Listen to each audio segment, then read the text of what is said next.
একজন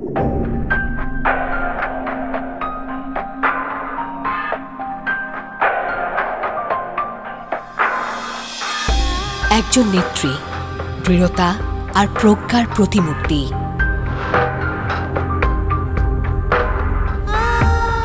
মুঠোভর্তি বেদনার প্রজাপতি নিয়ে জয়ের নেশায় এক যোদ্ধা।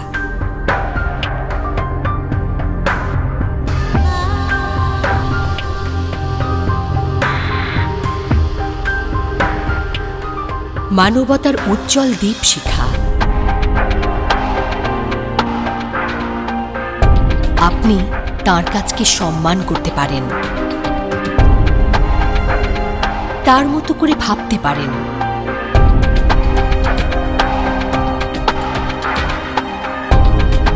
গাইতে পারেন তাঁর সুরে।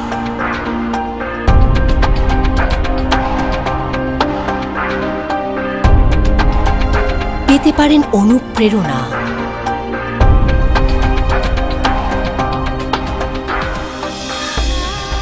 মুগ্ধ হতে পারেন।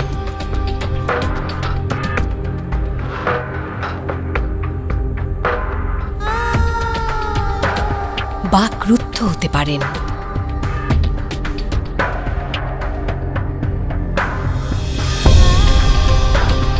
এমনকি তার সাথে একমত নাও হতে পারেন। কিন্তু যা পারেন না তা হল উপেক্ষা করতে। এমন প্রাণবন্ত সতেজতা, এমন সূর্য দীঘল চেতনা, এমন আকাশ ছোঁয়া উদ্দীপনাকে উপেক্ষা করা অসম্ভব। কারণ তারা বদলে দিয়েছেন, এগিয়ে নিয়েছেন বিশ্ব মানবতার শুদ্ধ চেতনা। এইসব প্রেরণাদায়ী স্নিগ্ধ মুখগুলো মনে রেখে আসুন গড়ে তুলি এক স্নিগ্ধ পৃথিবী।